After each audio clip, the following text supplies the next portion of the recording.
Hey everybody, welcome to Drive Thru Review number 121. Today I'm going to talk about Fleet, a game about fishing.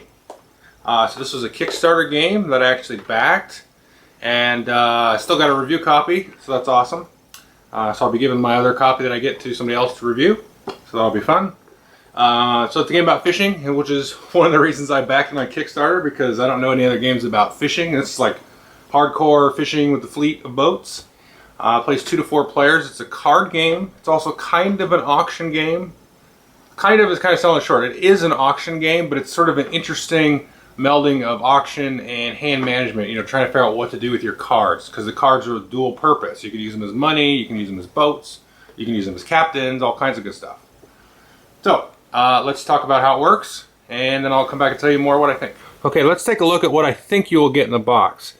Now this one came with some extra rewards, like a Kickstarter specific reward, as well as some additional promos. Now I know the additional promos are going to be available in some form, either on Griffin or Eagle site or some other form, and then they're going to have a Board Game Geek promo as well, which I don't have here. But what I know you're going to get in the box are these cubes here, and these are going to represent fish, and you're going to get this little wooden boat that represents the first player marker. You're going to get a giant stack of these fleet cards here. And these are the boats in the game, and these have dual purposes, like I was saying. So you can see they can be used as money, and different boats will be worth different money when you're used to buy these licenses here or launch boats and things like that. So here's the cost to launch the boat, and so this one will cost 2 coins. And then this is the victory points you'll get if you've launched the boat at the end of the game. One thing to keep in mind is if you pay for something, whether it's a license, which is what you're going to auction for, or to launch a boat, you're not going to get any change. So if something costed 4, and I only had these 2 cards in my hand, and I spent 5, well then that's tough. So I wasted $1. But you're going to find yourself running into that a lot, and that's going to have a little bit to do with what kind of cards you're going to keep and how you're going to use them. The game also comes with these player aids, which are, you know, they're nice, but the game, once 1 or 2 plays, you've figured out, but it's nice they included it. And then you got some extra cards here, which I'll talk about a little bit later. And so let's talk about how the game works. So to start the game, each player is going to get 1 of each of these boat cards here. And I should say that all of the tuna boats are going to be the same. They're always going to cost 1 to launch, they're going to be worth 1 victory point, and they're always going to provide 3 coins. Just like the processing vessel will be 2, 2, and 2, etc. So you start with 1 of each, which I believe is like $11 worth of coins. So to start the game, you're going to draw off some of these fleet licenses here. And these are kind of nice oversized cards. You're going to draw out as many as there are players. So in a 2-player game, you'll draw 2. So we'll flip over 2 of these, and then you're going to bid on these. And these have sort of different special abilities, sort of like special powers. So as you collect these, and you collect more of them, the power of the license is going to increase. So let's take a look at one of these. Let's look at this one here. This is a tuna. So you can see the tuna here is a minimum cost of 5. So that's basically the minimum bid. And this is worth the number of victory points it's worth at the end of the game. So once you get 1 tuna in front of you, you can see here that it's got a little special ability. And so just so you know, this special ability is you're going to draw 2 cards at the end of the turn. Normally at the end of the turn, you're going to draw 2 cards and discard 1. And this one just lets you keep both of those cards. Now if I get a second tuna license in front of me, then they both will sort of combine to have this super ability here. So at this, if I have 2, then I'm going to draw 3 and discard 1, so I get the best of 3. If I get a third one, I'm just going to draw 3 and keep 3. If somehow magically the players are not paying attention, and I get 4 of these, then I will draw 4 and discard 1. So all of the licenses have sort of this sort of compounding ability where they get better and better and better. And here's a lobster, minimum cost 5, 3 victory points, and then it's got an ability based on the number of boats you captain, which I'll explain in a little bit. And so for each of the boats in the deck, in your hand here, there's going to be a corresponding license card, okay? So you've got tuna here, shrimp, cod, all this different stuff. Now the shrimp one is really strong, very, very powerful, especially if, again, players aren't paying attention. So if you have 1 shrimp in front of you, you basically get a free $1 anytime you pay for something. So if I get a shrimp and then I go on a later turn to auction and I've only got 5 gold in my hand, well, I can bid 6 because I've got a free $1. And if I've got 2 shrimps in front of me, again, I've got 2 free $1 floating. And this will also be used to help you launch boats, etc. So what's going to happen is we'll have 2 of these in front of us, or 3 if we're in a 3-player game, etc. We'll auction them off. We'll go around. You just auction off verbally, you know, what you want to pay. And then if you pass, you're out, and whoever gets it wins. And then the last guy to not get something will probably get this for the minimum bid, or they could even pass and not take anything that round if they want to hoard their money a little bit. So once we're done auctioning, we'll refill the pile here. So let's say we've just got one here, then we'll draw another one out, and we'll put that one there. So let's say, for argument's sake, I've got a cod in front of me here after the first round. So I've got the cod, I paid for it, and then what I can do is I can launch one boat per turn. Well, you can only launch boats for which you have a matching license. So once I get a cod in front of me, I can launch as many cods as I want. Okay? And so let's look at the cod boat here. It is here. You can see this one has a cost of 2. So to launch that, I would play that. Then I would need to find something in maybe this processing vessel. I would pay that, discard that to the discard pile, and that would pay 2. And that would be my boat launch. Then after everybody's launched at least one boat, then, or not, you don't have to launch a boat, then you can captain a boat. And all that is you discard a card and put it up on top of the boat. And again, some of the things to keep in mind here, just so you know, is if I bought a cod license, I obviously wouldn't want to pay for the license with my cod, because then I wouldn't be able to have a boat to launch. And again, I probably would not want to captain the boat with this tuna, because that's going to be worth 3 coins. So I maybe would want to put this king crab on there and put that on there. But again, the king crab is worth 3 victory points at the end of the game. So there's some decision making as terms of what card you use to pay for what card you use to captain the boat with. So let's say I captain the boat there.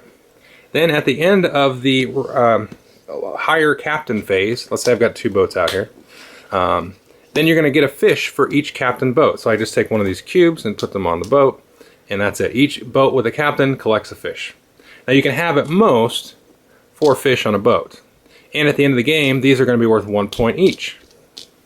So you can see here we've got the first thing we auction off, 1 license max per player, launch 1 boat, hire 1 captain. And I will say that some of the licenses will actually let you hire 2 boats per turn and captain 2 boats per turn.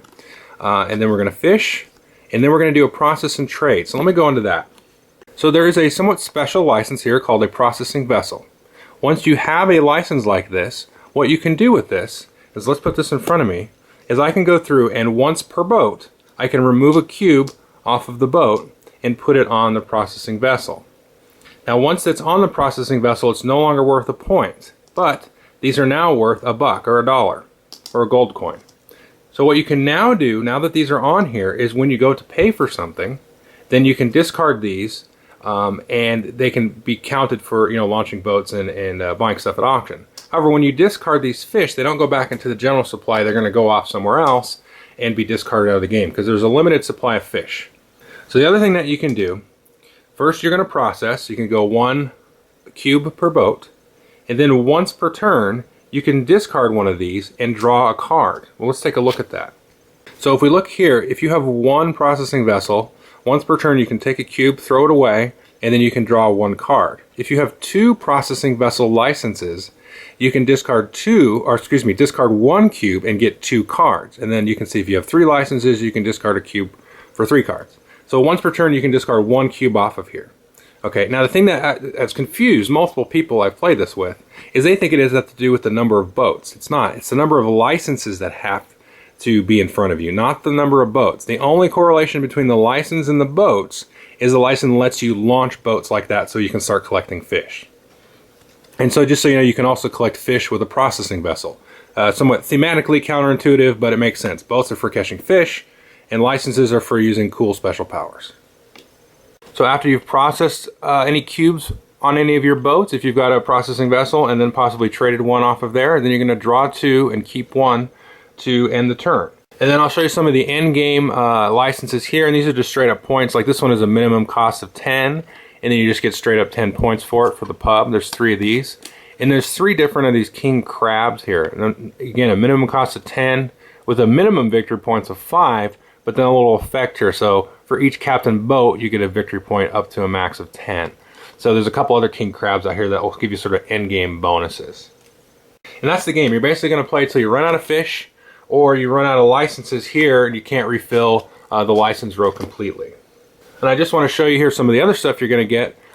These are pretty neat. So if you get this guy, is an Inuit Fisherman, and he just costs 4, and there'll be a stack of these in the middle of the table, basically 2 per player. and you can just buy these during the launch phase.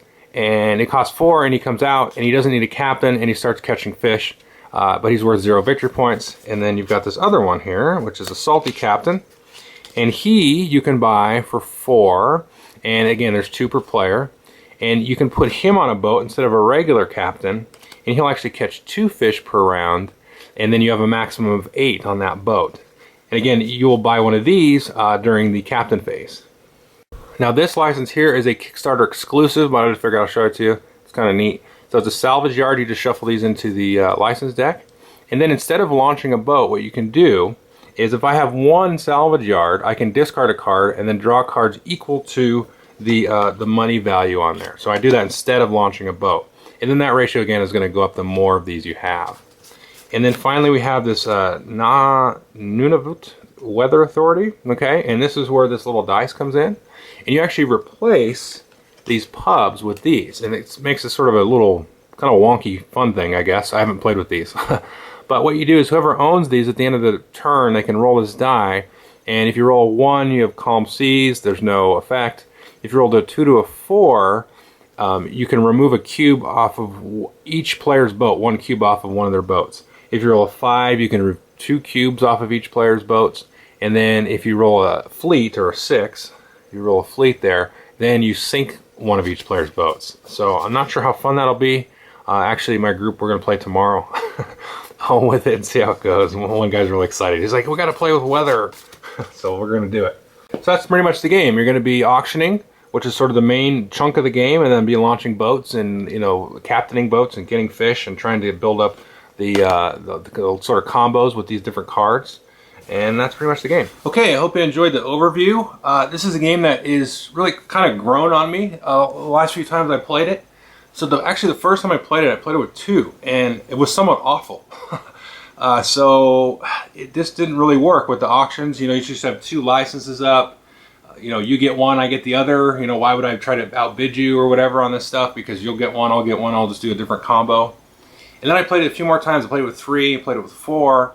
And really enjoyed it with, I'd say probably 3 the best. 4, the only real problem is the sort of imbalance in player experience. So it just kind of happened that, you know, the valuation of things isn't right, but that's just kind of a new player thing. The only other real problem with 4, and I hesitate to use the word problem, is you need like a big old table, kind of depending on how the game goes. We had one game where it was like tons of boats everywhere and just crazy. Which is not a problem, it's just like you need a big space, and I didn't really expect that with sort of a compact card game. But we did play today actually with 4, and the pace of the game was really cool, and it was sort of, we got to that point where we're kind of unlocking the creativity of the game. I'll get back to 2-player in a second, but so, you know, one guy, he didn't buy a license the first round at all, and I was like, you're crazy, you're not going to get any special benefits. Meanwhile, the 3 of us all ran out of money. He collects his, you know, 1 of 2 cards at the end of the turn. He's got money. The licenses come out. He's able to get a couple of shrimp, and he's just running away. And then, you know, he's able to time when he's sort of like blocking us or making us pay a bunch. And then because he's got the money advantage, and then he's able to go in and get in some of the other licenses that were going to help him anyway. So it's really kind of become interesting. And then kind of going back to the 2-player game after playing some of these other games, you can really see that it's more of a kind of a cat and mouse game where you're trying to get like a hand advantage over the other player, not necessarily a money advantage.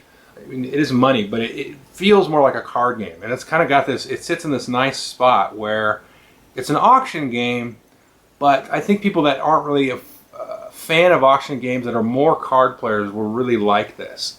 And that's kind of where it sits for me. I'm not a giant auction fan. I don't hate auction games.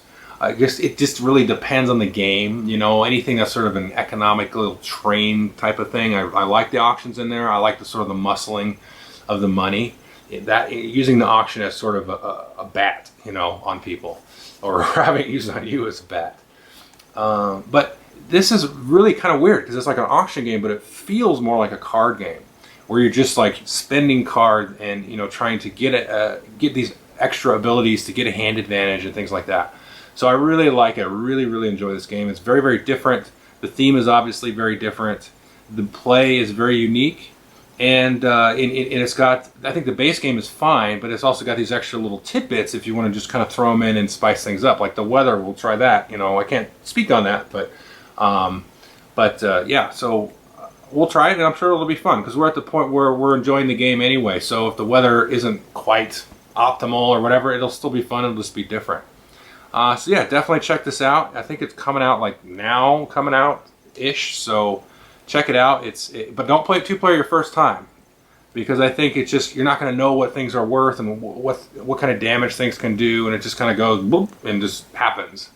But as you can sort of make decisions about, okay, I'm not going to let him get any shrimp, or I'm not going to let him get those processing vessels, then then it'll be a lot more fun. So anyway, check it out. It's great. Thanks.